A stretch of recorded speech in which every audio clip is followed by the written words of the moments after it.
जय जय श्री राम। नमस्कार, मैं हूं अयोध्या से एस्ट्रो दीपक वशिष्ठ। आपके जीवन में मंगल कामनाओं के साथ मैं पुनः आपके समक्ष उपस्थित हुआ हूं।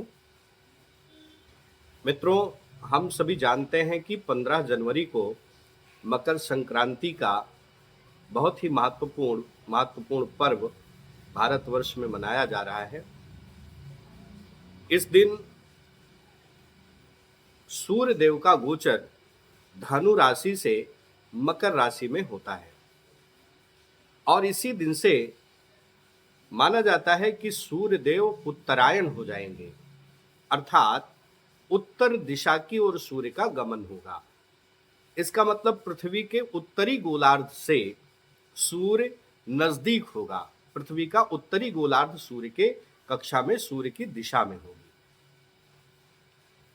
चूंकि वैज्ञानिक दृष्टिकोण से माना जाता है कि पृथ्वी सूर्य के चारों ओर चक्कर लगाती है, वो वृत्ताकार अथवा दीर्घ वृत्ताकार पथ पर घूमती है। तो पृथ्वी के घूर्णन के कारण जो नक्षत्र मंडलों का समूह है, तारा मंडलों का समूह है, जिसको हम नक्षत्र बोलते हैं, जिससे राशियां निर्धारित होती है, तो पृथ्वी के सापेक्ष सूर्य की स्थिति में परिवर्तन दृष्टिगोचर होता है। ऐसा प्रतीत होता है कि मानो सूर्य चल रहा है और इस प्रकार सूर्य के उस गमन तो पृथ्वी का होता है, लेकिन सूर्य दृष्टिगोचर होता है। तो जिन जिन राशियों से परिवर्तन दिखता है उसके आधार पर हम ये कहते हैं कि सूर्य का इस राशि से इस राशि में गोचर हो रहा है। तो सूर्य अब तक धनु राशि में गोचर कर रहे हैं।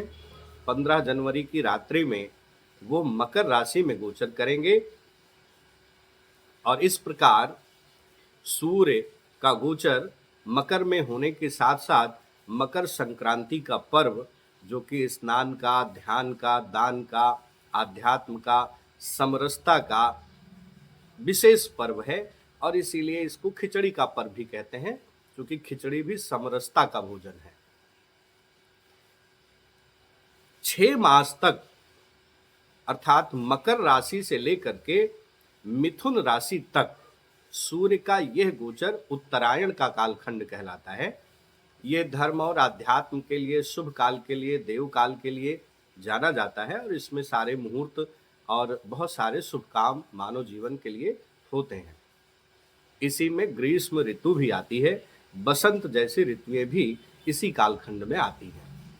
जब कर्क राशि में गोचर होता है वहीं से सूर्य दक्षिणायन हो जाते हैं, अर्थात पृथ्वी का दक्षिणी गोलार्ध सूर्य के समीप होने लगता है। उस समय दिन छोटा होता है, रातें बड़ी होती हैं और उत्तरायण के कालखंड में दिन बड़े होते हैं और रातें सूक्ष्म होने लगती है, छोटे होने लगती हैं। और इस प्रकार यह पर्व बहुत ही महत्वपूर्ण होता है।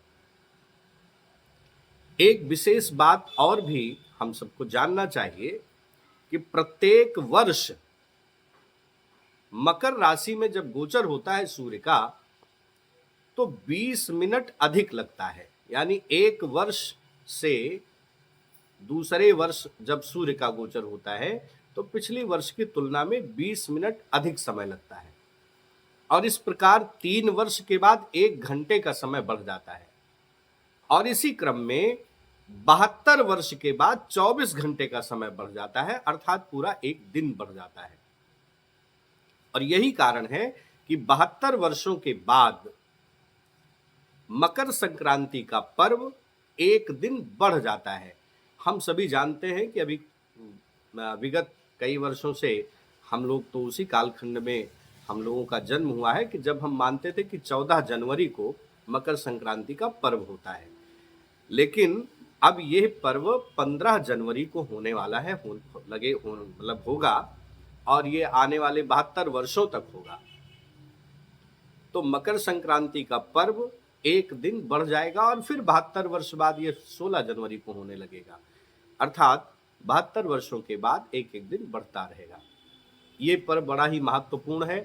सूर्य मकर राशि में बहुत ही बलवान हो जाते हैं, आकाश मंडल में होते हैं। इनकी रश्मियाँ बहुत ऊर्जा के साथ, प्रकाश के साथ साथ ऊष्मा भी उसमें भी बढ़ोतरी होती है और धीरे धीरे ग्रीष्म ऋतु की आहट भी होने लगती है और रातें सूक्ष्म होने लगती हैं, दिन बड़े होने लगते हैं। तो ये बड़ा महत्वपूर्ण पर्व होता है और ये समरसता का पर्व है।